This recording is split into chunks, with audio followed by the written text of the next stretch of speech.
Chapter शुरू होता है इस सीन से जहां आउटर गॉड्स के बारे में बताया जा रहा है। ये एक एब्सोल्यूट एंटिटीज हैं जिन्होंने बहुत सारी यूनिवर्स क्रिएट किए हैं और ये सुप्रीम बीइंग्स नाम से जाने जाते हैं। ये सुप्रीम बीइंग्स टाइम के साथ लगातार यूनिवर्स क्रिएट करते जा रहे हैं और इस प्रोसेस में वेरियस सोल्स एंड लॉस का जन्म भी होता जा रहा है। इस प्रोसेस को करते करते सुप्रीम बीइंग्स को बोरियत फील होने लगी, तो उन्होंने खुद को इंटरटेन करने का एक तरीका सोचा और वो तरीका था खुद की ही क्रिएशन को लड़ते झगड़ते देखना। उन्हें ये देखना इंटरेस्टिंग लगने लगा, जिसके कारण एंडलेस वॉर्स और मौत होने लगी। ये एक जरूरी इवेंट हो गया था सुप्रीम बीइंग्स के लिए अपनी बोरियत हटाने का। वहीं दूसरी तरफ एक सुप्रीम बीइंग जिसने एंडलेस वॉर्स देखी थी, वो खुद के ही क्रिएशन से मार दिया जाता है। नाउ सीन शिफ्ट होता है सूहो के पास, जो अपने दोस्तों को बता रहा होता है कि उसका आर्ट्स यूनिवर्सिटी में एडमिशन हो गया है। इतने में एक लड़का आता है और सूहो को कांग्रेट्स करता है। बाय द वे, सूहो हंटर संग जिनवू का बेटा है। वो लड़का सूहो से आके बोलता है कि मुझे नहीं पता था कि तू ड्राइंग में इतना टैलेंटेड है। सूहो रिप्लाई करता है, संगचुल तुम फिर से आ गए। वो लड़का गुस्सा होके बोलता है कि संगचुल नहीं, अंगचुल हूँ और तुम्हारे कारण मेरा हाई स्कूल में कब्जा करने का प्लान बर्बाद हो गया। देन सूहो रिप्लाई करता है कि मेरे ही कारण तू सेफली ग्रेजुएट हुआ है। क्लास की लड़कियां अंशुल की हरकतें को देख के बोलती हैं ग्रेजुएट होने वाले हैं और अभी भी ये बच्चों जैसी हरकतें कर रहा है। और उसके सामने खड़ा सूहो सोच रहा होता है कि ये लड़का मुझे हरास क्यों कर रहा है। मैंने अपने पेरेंट्स को खो दिया और इसके बाद भी खुशी से जीना चाहता हूँ, ये मुझे खुशी से जीने नहीं दे रहा। इतने में ही अंशुल उस पे पंच मारने को बढ़ता है और सूहो उसका सर पकड़ लेता है और बोलता है कि जब तक ग्रेजुएट नहीं हो जाते तब तक शांत की जिंदगी जीते हैं ना। अंशुल के नाक में लग जाता है और वो पागल हो जाता है और अपनी मैजिक पावर के साथ उस पे अटैक कर देता है। सूहो उस अटैक को मुश्किल से डॉज करता है और उस अटैक को देख के सब शॉक्ड हो जाते हैं, क्योंकि अंशुल ने अपनी मैजिक फिस्ट से रॉक बॉक्स को फाड़ दिया था और ये देख के वो खुद भी शॉक्ड हो जाता है। देन कहानी आगे बढ़ती है 2 साल के बाद। संग सूहो अब सेकंड ईयर का स्टूडेंट बन चुका था। वो रास्ते से जा ही रहा था कि उसे एक डंजन गेट दिख जाता है। एक आदमी वहाँ चिल्ला रहा होता है कि जो लेसन्स चल रहे थे वो मेन बिल्डिंग की प्लेस पे एनेक्स बिल्डिंग में होंगे, कि हंटर्स उन मॉन्स्टर्स को मारने गए हैं, तो प्लीज सब दूर रहें। फिर एक मैनेजर उसे क्वेश्चन करता है कि हंटर्स को गए कितना समय हो गया। वो बताता है कि 8 घंटे हो गए हैं और ये डी रैंक है तो वो लोग आते ही होंगे। सूहो ये सब देख सुन के सोचने लगता है कि एक और गेट आ गया। 3 साल पहले गेट्स अपीयर होने चालू हुए और दुनिया को चेंज कर दिए।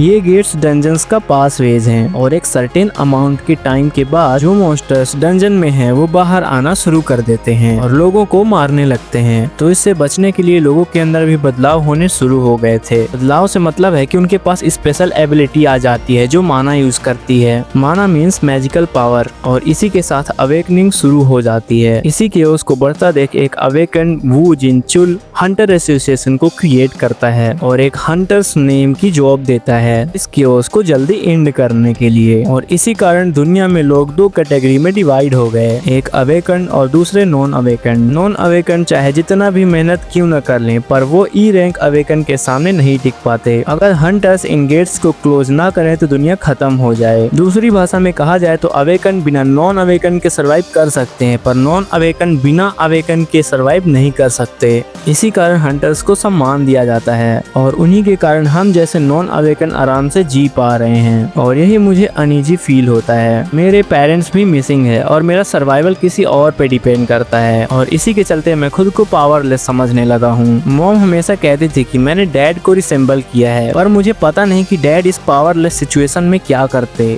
इतने में कोई सूहो को पीछे से आवाज देता है। वो पीछे देखता है तो उसके टीचर वहाँ पे होते हैं जो बोल रहे होते हैं कि आज तुम बड़े फोकस्ड लग रहे हो, इसे ड्रॉ क्या कर रहे हो। सूहो रिप्लाई करता है कि जो मैं फील कर रहा वही ड्रॉ कर रहा हूँ। उसका टीचर उसकी ड्राइंग देखकर पूछता है कि क्या ये एक आंट है, पर ये आंट से ज्यादा तो एक इंसान लग रही है। सूहो ने बेरू को ड्रॉ कर दिया था। वहीं दूसरी ओर उस गेट से हंटर्स वापस आने लगते हैं और बहुत ही रिलैक्स्ड लगते हैं। कॉन्ट्रैक्टर उसे बोलता है कि अच्छा काम किए किम, किम रिप्लाई करता है कि डंजन रेड सक्सेसफुली कंप्लीट हो चुकी है, पर हंटर एसोसिएशन को एक इंफॉर्मेशन रिपोर्ट करनी है। हमें एक न्यू टाइप का मॉन्स्टर मिला है जो इंसानों के जैसे दिखते हैं और उनके आंख और मुंह से ब्लू फ्लेम्स निकलती हैं। वो अपने पंजों से अटैक किए थे पर उससे ज्यादा कुछ डैमेज नहीं हुआ, मुझे सिर्फ हल्की सी स्क्रैच आई है हो गया। पर ये एक न्यू मॉन्स्टर है जो पहली बार दिखा है। बात करते ही करते हंटर किम के वाउंड से ब्लू फ्लेम्स बाहर आने लगी और उसी के साथ उसको अजीब सा फील भी होने लगा और वो अलग सा एक्ट करने लगा और सामने खड़े कॉन्ट्रैक्टर पे अटैक कर दिया और उसे मार दिया। वो ब्लू फ्लेम सेम उन डंजन के मॉन्स्टर जैसी ही थी। लोग उसको रैम्पेज में देख के सब वहाँ से भागने लगते हैं। इधर क्लास में बाहर से आवाज आने लगती है तो सब बाहर देखने लगते हैं और देखकर शॉक्ड हो जाते हैं कि लोग एक दूसरे को ही अटैक कर रहे हैं। सूहो और बाकी सबको लगता है कि डंजन ब्रेक हो गया है। इतने में सूहो बोलता है कि चलो भाग चलो जल्दी से, पर एक बंदा बोलता है कि नहीं, हंटर्स के आने का वेट करो। एक स्टूडेंट इंस्ट्रक्टर को बोलता है कि तुम भी अवेकन हो ना, कुछ करते क्यों नहीं। इंस्ट्रक्टर रिप्लाई करता है कि साले मैं सिर्फ ई रैंक हूँ। इतने में एक मॉन्स्टर बिल्डिंग के ऊपर आ जाता है और उन सब पे अटैक कर देता है। सूहो जल्दी जल्दी बोलता है कि भागो, पर वो मॉन्स्टर खिड़की तोड़ के अंदर आ जाता है। उस मॉन्स्टर के अंदर आने के कारण सब डर जाते हैं और सूहो भी डर के भागने लगता है, पर एक लड़की का पैर टूट जाता है तो वो भाग नहीं पाती। वो सूहो को हेल्प करने को बोलती है और सूहो भाग जाता है ये बोल के कि हंटर्स को लेके आता हूँ, और भागते हुए ये सोचता है कि मैंने उसे इनडायरेक्टली मर जाने को बोल दिया, पर मेरे जैसा नॉन अवेकन कुछ कर भी तो नहीं सकता। ये सब सोचते सोचते वो रुक जाता है और सोचता है कि मैं अपनी कमजोरी को ब्लेम करूंगा तो उससे कुछ होगा भी नहीं, मुझे कुछ करना ही पड़ेगा। अगर डैड यहाँ होते तो वो क्या करते, और ये सोच के उसे साहस मिल जाती है और वो आके उस मॉन्स्टर को फायर एक्सटिंग्विशर से मार देता है। उसे मारने के साथ ही उसकी आंखों के सामने एक अलर्ट नोटिस आ जाती है कि उसने करेज ऑफ द वीक करके एक क्वेस्ट कंप्लीट कर लिया है। इसी के साथ चैप्टर 1 कंप्लीट हो जाता है। आगे देखना ये है कि सूहो इस सिचुएशन में क्या करता है, क्या वो बिना पावर्स के लड़ पाएगा, देखेंगे अगले चैप्टर में। तो अगले चैप्टर को देखने के लिए चैनल को सब्सक्राइब कर लेना, और चैप्टर 1 में मजा आया हो तो वीडियो को एक लाइक जरूर से कर देना। मिलते हैं अगले चैप्टर में, तब तक के लिए बाय बाय।